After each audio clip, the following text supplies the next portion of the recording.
Hey, everybody, welcome back to the Podcast Daily. Happy March 1st. It's here.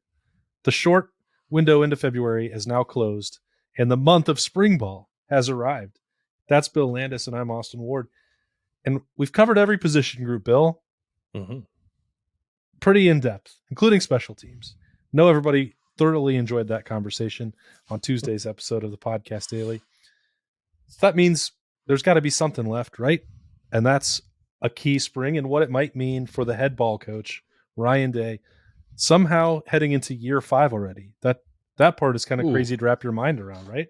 It sure is, yeah. I suddenly feel very old now that Ryan Day is in his 5th season at Ohio State.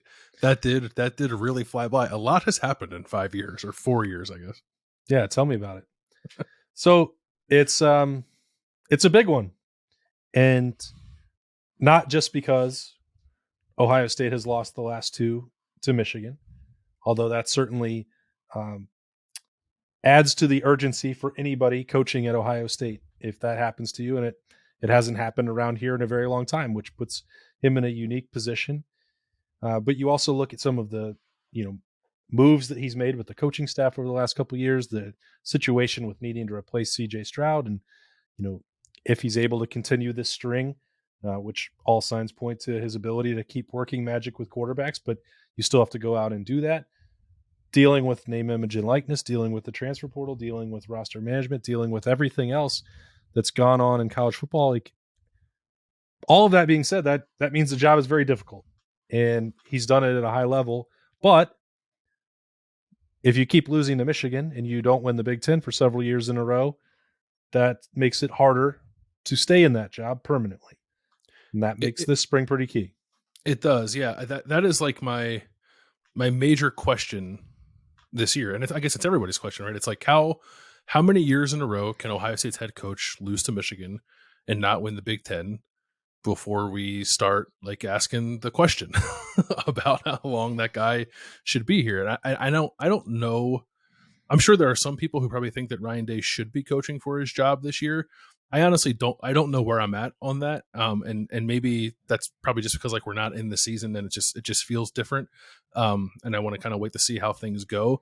But if you're already there, I don't know that I have much of an argument against that, because that is the expectation here. And like, as crazy as it sounds for a guy who's won like 97% of his games, that we're at that point. So he is at an interesting crossroads, but and that, I think, sort of that game, and I don't know how much winning the Big Ten actually means to people, but that game means a lot to people, and it sort of goes hand in hand. And then obviously winning national championship means a lot to people. He's not done any of those things, so or at least not in the last few years, and hasn't won a national championship yet. So it's a weird spot. It's not make or break year. I don't think. I don't know, but you can tell me. Like, I don't know. Do you think he's in that territory now? Because I'm hesitant to go there out of fear of just sort of being hyperbolic, but maybe it is fair to go there. I'm not sure.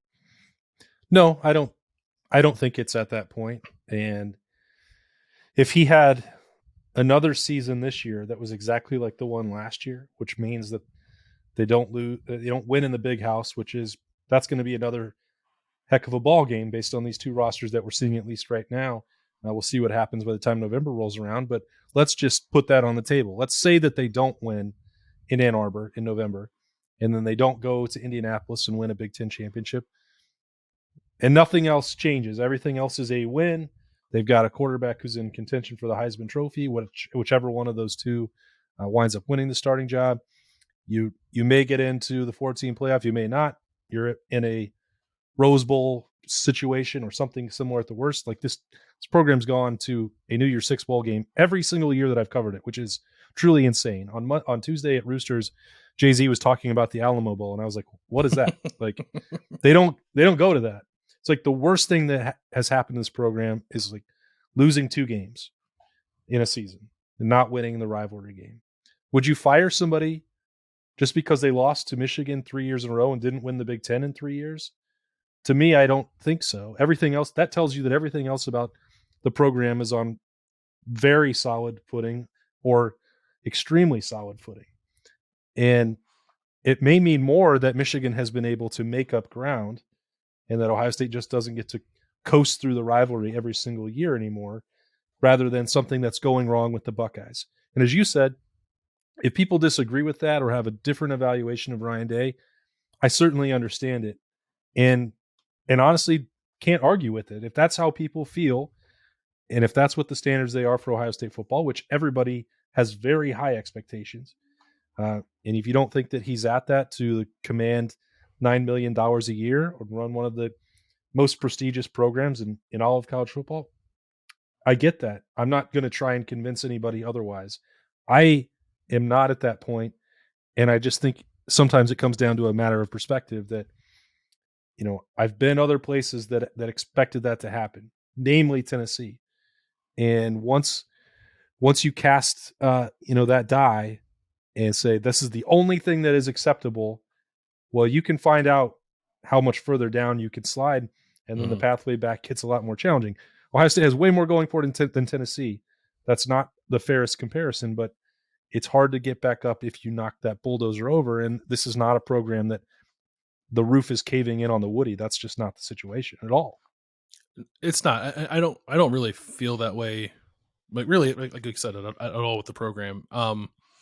This is happening though at like an interesting juncture for college football at large, right? Because the Big Ten's about to fundamentally change in 2024. The college football playoff is going to expand to 12 teams in 2024. And like the idea of success, I think, is going to be slightly redefined, or the idea of being in contention, at least for a national championship, will certainly be redefined. Because we're going to be in a world where Ohio State can start to lose twice a year and they're still going to be in a position to play for a national title. And that probably helps Ryan Day, I would imagine, even if this year doesn't go that well, or it's the same as it's been the last 2 years. Even if they still make the playoff, but they lose to Michigan, they don't win the Big Ten, and ultimately don't win a national championship.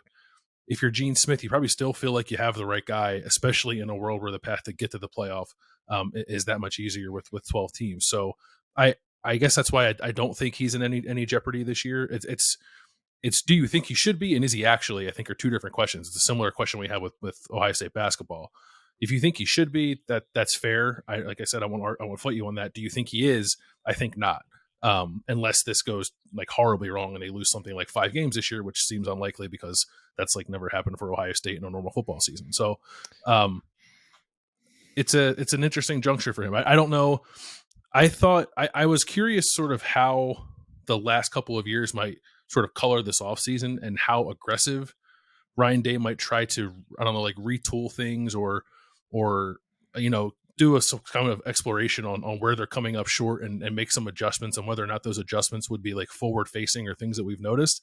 And it seems to me like he's mostly kind of continued with business as usual, aside from the possibility of giving up play calling. I don't think Ryan Day has done like an up and down assessment of his program and said to himself like, oh, we're not doing things right, well, we have to adjust. So I think he feels pretty good about the way they've done business.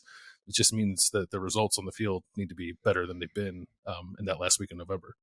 Well, there's a pretty good example of that, which is why we talked about special teams on Tuesday, which was that like he's not so dissatisfied that he felt like he had to make sweeping changes to his coaching staff. Kevin Wilson left to get a head coaching job, but the rest is basically status quo. Keenan Bailey moved up, got a promotion. Parker Fleming remained. Larry Johnson has not retired or been put into an emeritus role with pass rushing the way that maybe we would have thought would have happened.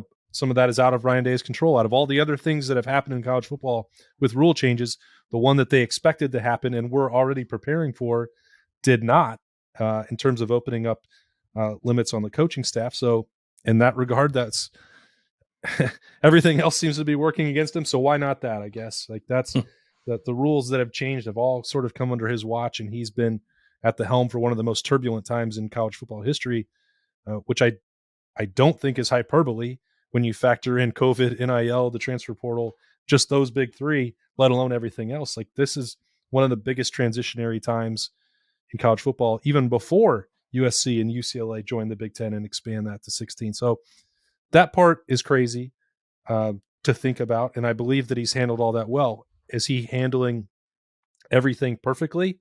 I think we would have to say the answer to that is no, or else they wouldn't have lost the last couple of games to Michigan. They wouldn't be missing out on the Big Ten. I think There are things that we've been critical of, like simply handling the injury report. And I think that put his players in a bad situation last year.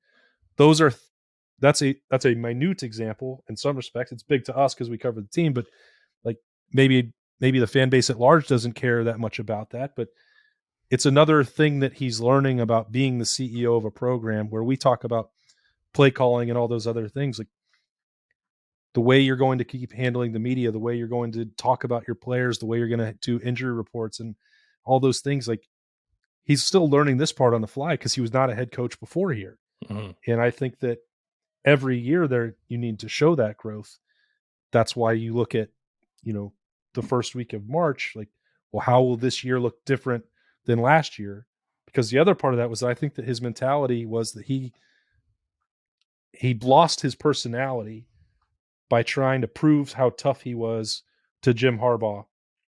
And that second life that he talked about in December, I thought was on display for the Peach Bowl with just going back to being himself again. So does that mean that the way year 5 is run is going to be different than year 4? Because we talked to many players, like he didn't act like the same guy. All those things are wrapped up into being the CEO. And that's why I think like at this starting point for this year, how different will it look? How different does Ryan Day feel like it needs to look? I think every successful coach probably arrives at this point at some time in their tenure where they do need the transition into more of a CEO. I don't know how often it happens at like in conjunction with like Ohio State needing to turn the tide back in its favor in the Michigan game, and I always feel so silly, like to say they're coming up short, but it's like the nature of the program. They can win 11 games and still come up short. It happens at like 4 other places around the country. So I don't think I'm talking out of school to say that, but it's the reality of the situation. They're winning plenty of games, and there's plenty to like about Ohio State as a program. I don't think that the program is lower relative to the rest of college football than it was when Ryan Day took over. It's probably in the same spot.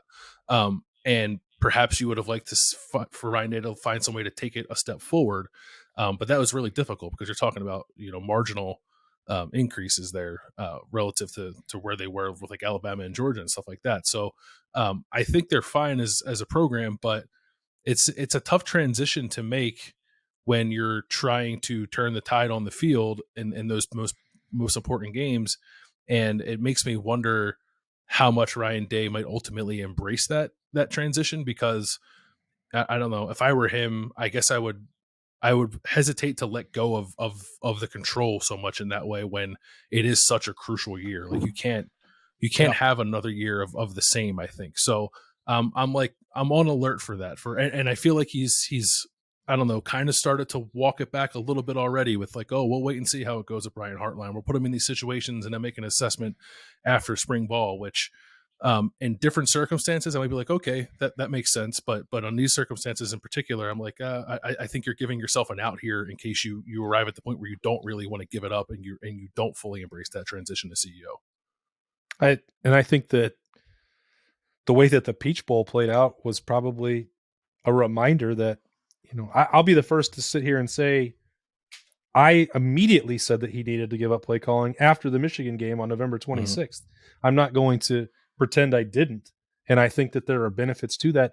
And I also say that because Berman and I had conversations, and you did too, last spring, where he was like, that's probably what's going to happen in my career at some point, or I need to, because of all the other demands. Like that was an informed conclusion that I reached, plus the result where it wasn't just Michigan that had been going on for a month, where it looked like the play calling was less than the sum of its parts, or less than what we'd grown accustomed to seeing from Ryan Day. And then he goes out against Georgia and dials up what I thought was really a masterpiece offensively, working in perfect concert with CJ Stroud.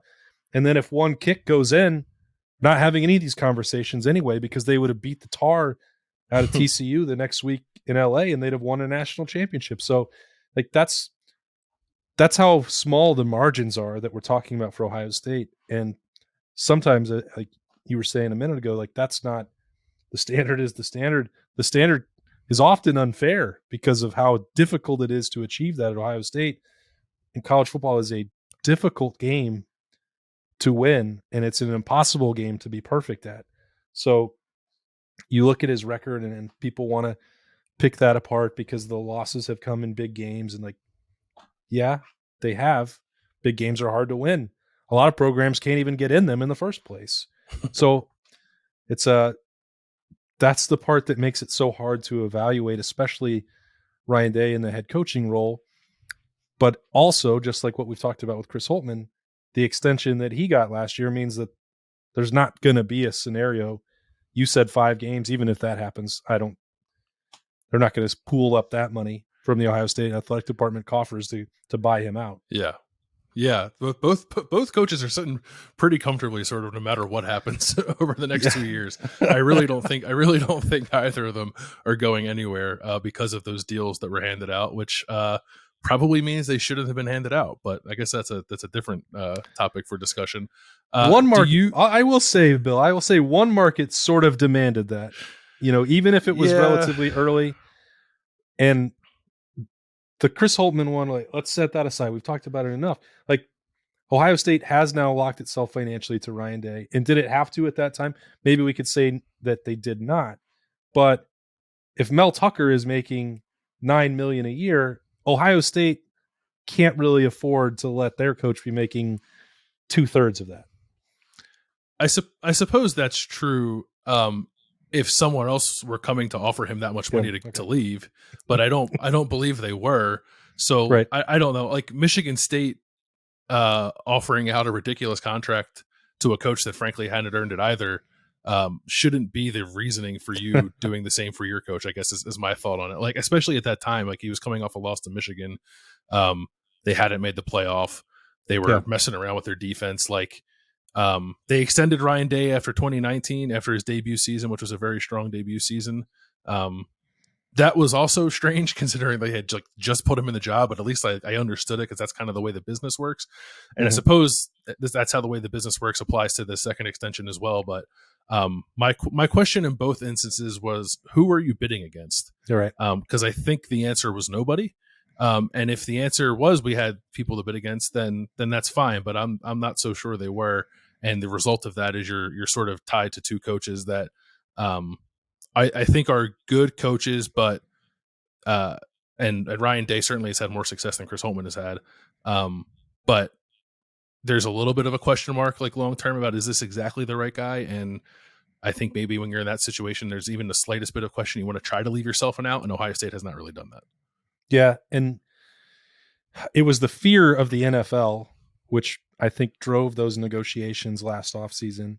And I've said this before, like, those jobs are really hard to come by, extremely hard. There's only 32 of them total at the NFL level. And also, the NFL is getting incredibly reluctant now after watching college coach after college coach after college coach after college coach fail to transition.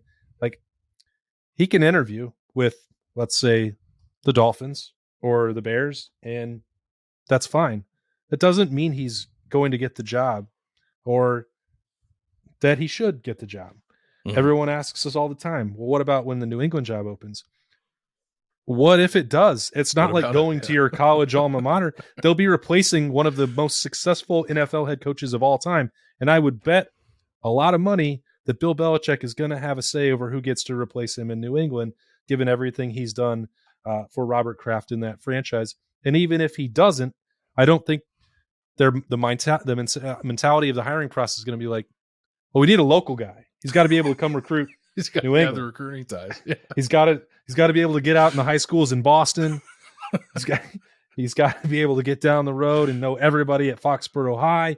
Like, that's what we got to have here. Like, that's not how this works. So it's not. Yeah, like, would he want the Patriots job? Of course he would. Is he going to get the Patriots job? I don't think that's ever going to happen. Yeah, I mean, if he wins like the next 2 national championships and then Bill Belichick retires, maybe. But if he doesn't, then I don't really see that happening. And I'm probably guilty of throwing that hypothetical out there too. We were all getting carried away with his Ryan Day, Vince Lombardi after his first year at Ohio State, and it turns out that maybe he's not. But it doesn't mean he's a bad coach either. I don't. being worried about, like, I think you have to be worried about the NFL when the NFL shows up, and as far as I know, they haven't really. I know his name got bandied about a little bit, but like, as you said, that doesn't mean a whole lot. Sometimes coaches fly to NFL headquarters on signing day and think they're going to get a job, and then are shown the door without getting the job offered to them. So it's no What? guarantee that a college coach is going to be a hot commodity for the NFL. There's no way that happened. Yeah, it sure did. And then somehow guy came back and like started winning at a higher level. He was allowed to keep his job? He sure was. Yeah. Oh my Lord. Imagine that scenario. I don't think that would work in Columbus. Ryan Day, whoever did that, don't follow that approach. Don't think that's a strong negotiating tactic. Huh. Well, before I brought you on this tangent, you were going to ask me something. Do you remember what that was, or did I ruin it? Yes, I do remember what it was. What is your confidence level that he is going to embrace the CEO role in 2023?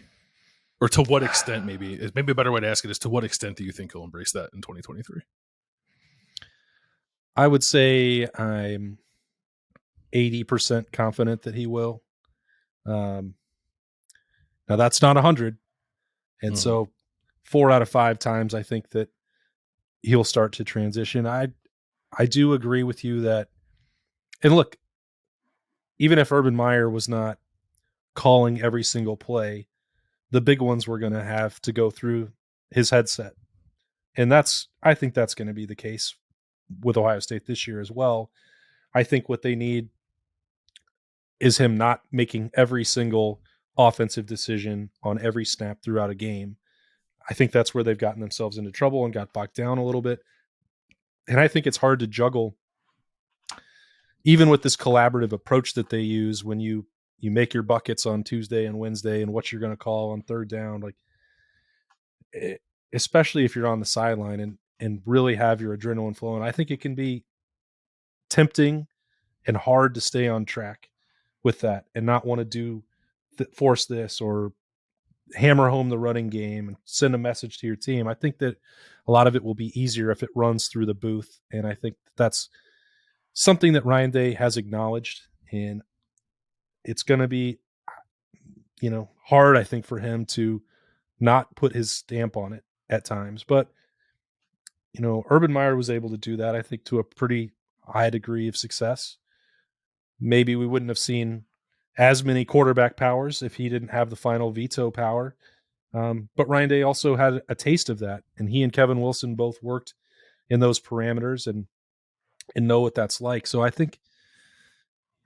I do think he can get there. I think that, being able to spend more time with the players, being proactive that way to avoid transfer portal situations. I think that he gets that's got to be part of the job. And,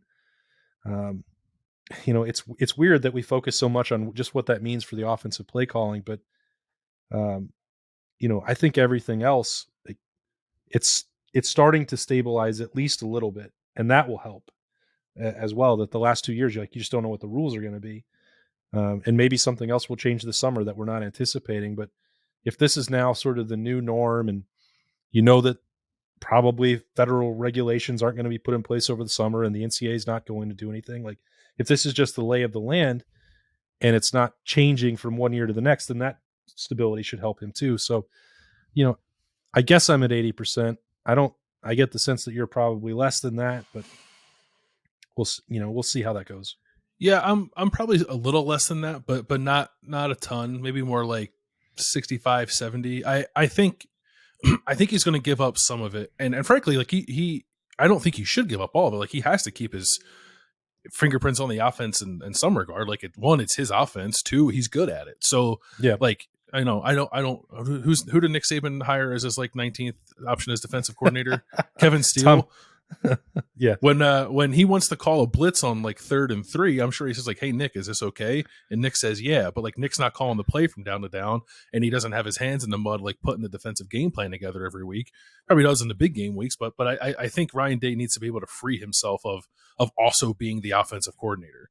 And he'll still say hey Brian, let's let's hit him with a play action pass here. Like that kind of stuff. I think he should still be involved that way. But he also, the game has changed so much, as you said, in this 5 years now, 4.5 years running a program, that he needs to free himself up to do the roster management stuff, probably to get a little more engaged with the defensive side of the ball. Not to, micromanage Jim Knowles, but I think there are times where I feel like he doesn't necessarily have the pulse of what's happening on that side of the ball, both with the coaches and the players. And I think Jim Knowles provides some stability there that will help as well. But I think the head coach needs to have his hands in there, probably needs to have his hands in more in special teams for all the reasons we talked about on the Tuesday Daily. That is a group that needs to operate a little cleaner than it has been during his tenure. And that was something that Urban Meyer was really good at. Maybe Ryan Day can take that on too. So it's doesn't make his job easier, it just makes his job different.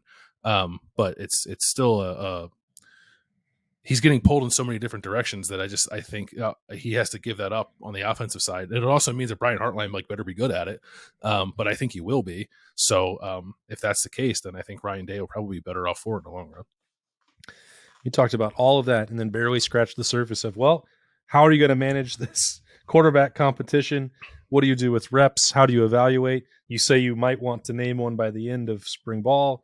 Not sure that I believe that with 80% confidence, but we'll see what happens there. It's just, as you said, this is a fascinating sort of juncture point in his career.